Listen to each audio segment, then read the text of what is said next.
pretty rough. I can't believe it went from that crazy to nice and sunny pretty fast. I'm happy about it. I went with the pants today, though, to save everybody from the legs of last week, even though I'd much rather have my legs out. So this one's for you, Terry Fletcher. These are Levi Strauss 541s. I really enjoy them. So what have you been doing to stay busy, John? So working on some axes. Couple few things are being etched as we speak, which is pretty cool. Little flying foxes, but Nice. developed a home target stencil. So people that still want to compete with their home target got it just the bullseyes, kill shot, and clutch. Just all you need. You need a marker, pen, crayon, and a nail.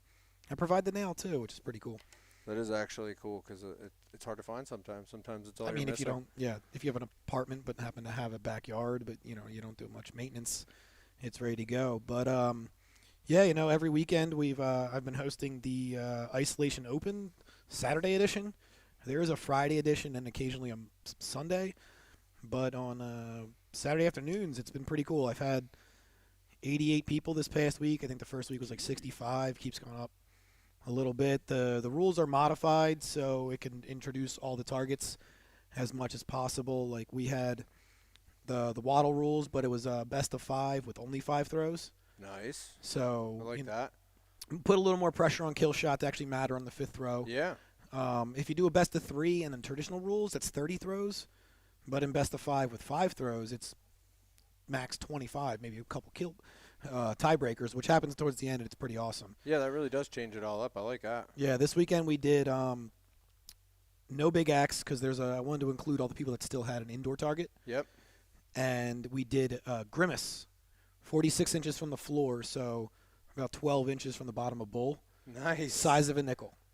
Oh, I like that. I love those lower Yeah. lower tough So shots. that was a good tiebreaker. So trying to keep everyone bridging the gap, bringing everyone through. That way, there's not keeping it interesting every week. This weekend we are running those same rules. That way, a lot of people can get used to throwing IATF that were not IATF throwers. So that was a good way to do it. So we don't have big axe again. That is pretty neat. Eventually, depending on how long we are under this quarantine, we'll have enough to fill a wheel, and then you could just be like, which one are we going to do next week? Oh yeah, That'd be pretty awesome, though. But it's keeping everybody involved, absolutely. keeping the sport progressing, keeping everybody frosty. Yeah, so a couple of guys, a couple guys started this as an idea about a month ago. So what expanded from Jerry, Patrick, and there was a third. I'm sorry, I can't remember your name at the moment. But very important person. Yeah, sorry, my bad. They started this on Saturday, and then from that, a couple guys had a great idea to do the Quarantine Axe Throwing League, which is a sanctioned waddle tournament. It just doesn't give you any.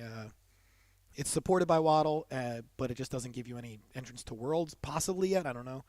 But there's over 300 people, All right. and that it's pretty crazy. So every week, I mean, it's still the same. You link up with the person.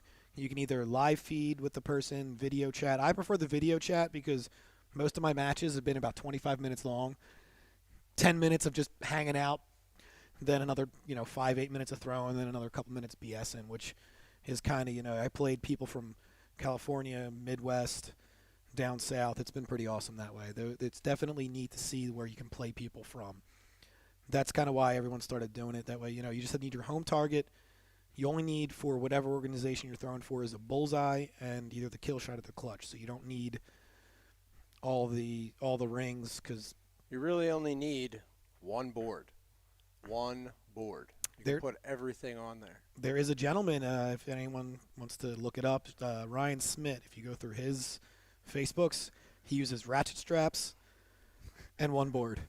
That's it. And you throw it, and his board doesn't move. I don't know what his gig is. Oh, he also uses a mirror, so you can see him and he can see you through the camera, through the phone. It's pretty neat. This sounds like the kind of guy I want to move in with. Oh, he's the so there's Kelly Moylan of IATF that does all the statistics. Ryan Smith is the Waddle statistics person. So I want him to be my just personal advisor in life. I feel like Kelly would always point me in the right but still comical direction. Oh yeah, they're both great guys, and it's just funny to see that what's going on with that, and how each person adapts to their own target.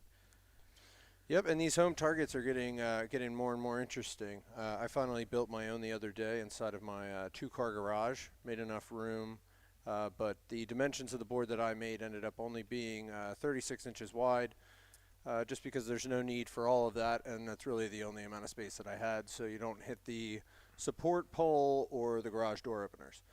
So it was kind of out of necessity, but also.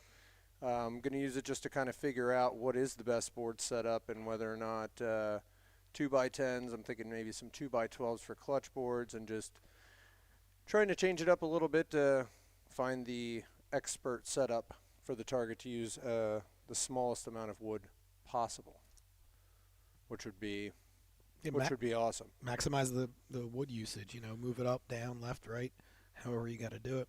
I do think a one board setup would be the best case scenario, but I do not trust my wife is not just going to start throwing axes through the wall just all willy-nilly. So we'll go with 36 for now, and then slowly start to taper it in. We're also going to hope she doesn't listen to this, so you don't get Well, I mean, she knows the deal. I said it to her immediately. She told me I'll take it seriously as she's trying to throw in my slippers. That's not taking it seriously. So it is what it is. But so that's what I've been doing to stay busy. Also shaping some handles. This one out of zebra wood called the Gonzo. Working on this other one just out of hickory. Just trying to find what actually works with all this downtime. You might as well take a little bit extra time to look at your equipment and find out what is it that you haven't tried. Maybe something that you just don't like. One thing that I can't stand is drag. So that's why I have these rounded edges. Everything just moves. It's just going to come right out of your hand. But you rarely find anything out there like this, so just go ahead and make it. Sitting around doing nothing.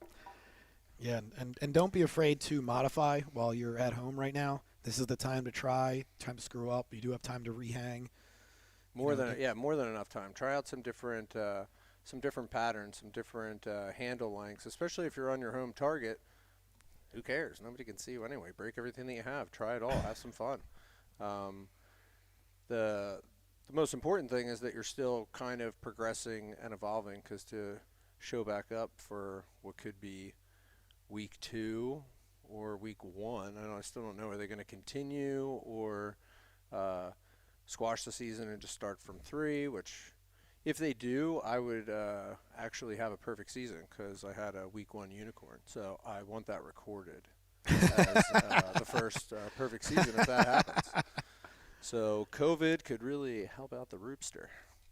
I don't think so. I don't think they're going to do that for you, man. I apologize about that, but Well, we'll see. I've been sending emails. So segue real quick into wood. So now that everybody is doing these home targets a lot, I myself was in Home Depot the other day sorting through stacks of crap wood, trying to find some sections that would be appropriate to throw axes on, and it was quite annoying. So what Keith Gibbons here at Choppers did for us was make the Choppers Home Target page on Facebook. So go ahead and join that, and we're going to get the conversation going and hopefully get a huge order of cottonwood in that we can all come here and buy at a fair and reasonable price to take home. And it'll last us a hell of a lot longer than the stuff that we've been using. So go on to that. It's the Choppers Facebook page, and look for the Home Target page, and let's get that conversation going. yeah, and just a quick Cherry Hill, New Jersey. Just do a quick Google Maps, see how far you are, see, if it's a reasonable drive, do it. The boards are worth it. Yeah, they really are. And the whole plan is we can either have them blank, maybe even painted, and we would just set up pickup times so you could come grab what you need. So at least people are requesting to practice on the same stuff that they're going to be throwing on in league, and you can't just go to your local Home Depot and just where's all the cottonwood at? I can't seem to find any. You're not gonna. It's not there. Spoiler alert. So with that, we'll be leaving you for the night. So Ooh, we forgot about one thing though. So everyone that's building their own target boards, we were talking about watering. One of the things we were talking about is a tip and trick from a gentleman up in Canada, shooter. He uses a thick towel, drape it over the board and soak it. It's really, if you got some of these pine boards that are really, really hard, it does help. You do got to leave it on there for an extended period. He used to do it overnight, but that's one of the big things of you know, for that is to get keep the wood moist, and that way it doesn't just chunk out. So basically, you're just going to be waterboarding your target. Yep. You're going to invert it. You're going to put Yes, a towel just- over just- its face, and you're just going to dump buckets and buckets of water That until it gives will you the absolutely information. make your target last as Give much, me the clutch. as long as possible. That is a good trick. I love Shooter. I miss that guy. I missed that guy. Yeah. So I think that's where we're at for the night. All right, and until next time, this is the Chopping Block. See you next Monday. Wasn't too bad. Look into the camera. Why? Because you like, look at my face as I'm looking this way. Mm-hmm. Yeah, you can tell that I'm not looking at